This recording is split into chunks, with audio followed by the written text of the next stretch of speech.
So I've been talking about products that I've been loving so much every single month. You know, I share my monthly favorites with you, and I haven't really talked about things that are not really impressing me that much. So I thought I would start a little underwhelming products segment. It's inevitable that we are going to buy products that sometimes just don't really live up to the hype or just don't really perform as well to justify their price point. I will start with the only skincare item, and it's an item by Vichy, and it is the Vichy Lift Active Serum. This is an under eye serum that's also, you're also supposed to put it on your eyelashes, and it's supposed to stimulate, you know, eyelash growth. You're supposed to have stronger lashes, and it's also supposed to lift the skin under the eyes, lift and firm and everything. And this is just a total bust. It's expensive.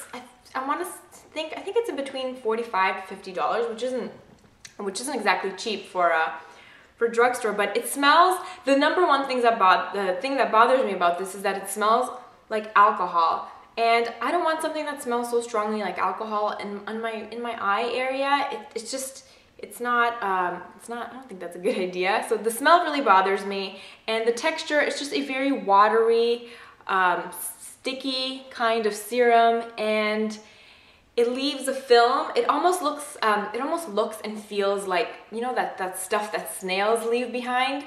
So it leaves a residue that I'm not a big fan of. And you know what? I wouldn't even mind the smell and the residue if it actually did something. But I've been using this for about 2 months now, and it doesn't do anything. So this, not really worth the money, but then again, you know, maybe it might work for some people. It just did not work for me.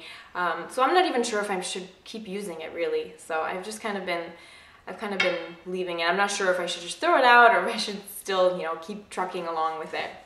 So the other thing that's been kind of underwhelming, it's not bad, but it's not that great either, is this Caviar, the anti-aging dry shampoo by Alterna. First of all, the marketing behind it kind of annoys me. A dry shampoo is not going to be anti-aging. Your hair is dead. Nothing can bring it back to life, especially if you have, you know, if you have gray hairs. A dry shampoo will not make your gray hair go away. It's just, so I just think that's kind of silly, the Caviar anti-aging dry shampoo. So it's just dry shampoo. It's not bad, but it's not, I wouldn't repurchase it either. It smells, has a faint lemony type of scent, not as strong as the Oscar Blandy, but still very, you know, it leaves a scent behind in the hair, which I'm not a big fan of. I have not been able to find a dry shampoo that I like as much as the Ojon powder, which is now discontinued. So I'm gonna be trying something else. So let me know what your favorite powder dry shampoo is in the comments below, and I'll be sure to give it a try. I prefer unscented.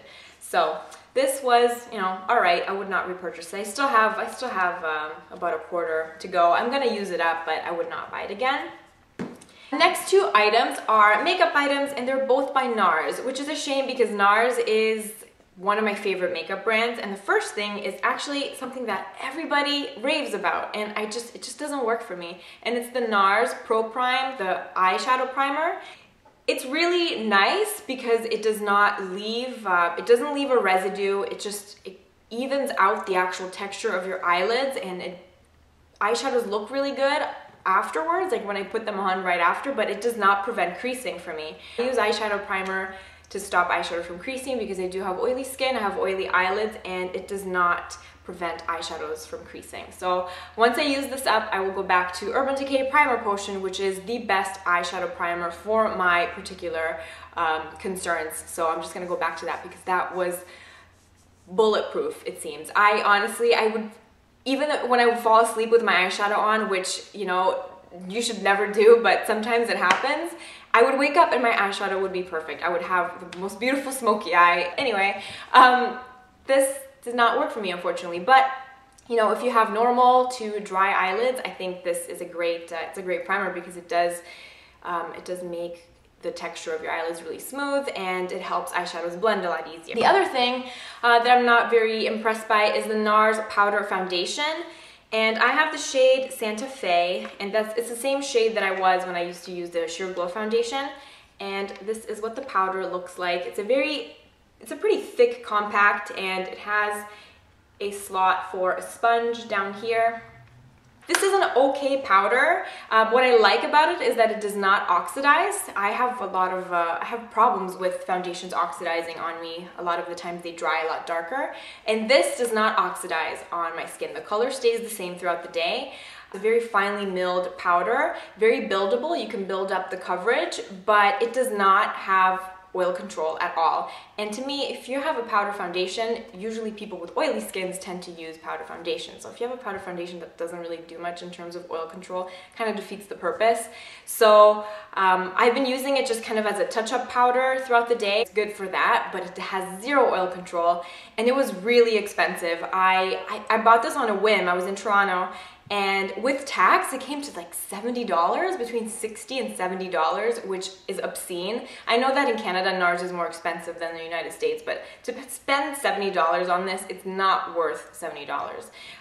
You can buy something like MAC Studio Fix, the Studio Fix powder. It's very comparable to this, has better oil control, and is half the price, maybe less. So I'm gonna use this up, but I would not buy this again, and I would not recommend it because, you know, if you have oily skin, you want a powder foundation to control your oils, this is not the foundation for you.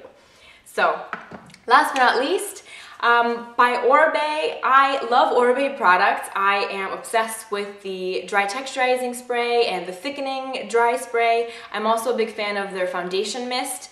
But I bought the Grandiose, the hair plumping mousse, and I was kind of underwhelmed by it. It's a nice mousse, but it does not do anything that a regular mousse that you get for $10 at the drugstore doesn't do. I mean, the only noticeable difference is obviously the smell. The smell is really nice, and you need the tiniest amount, and it's a really dense mousse, which is nice, but it just does not, it's okay. I mean, it's not a bad mousse, but it's not worth the $40 that it almost costs. So I'm gonna wash my hands now.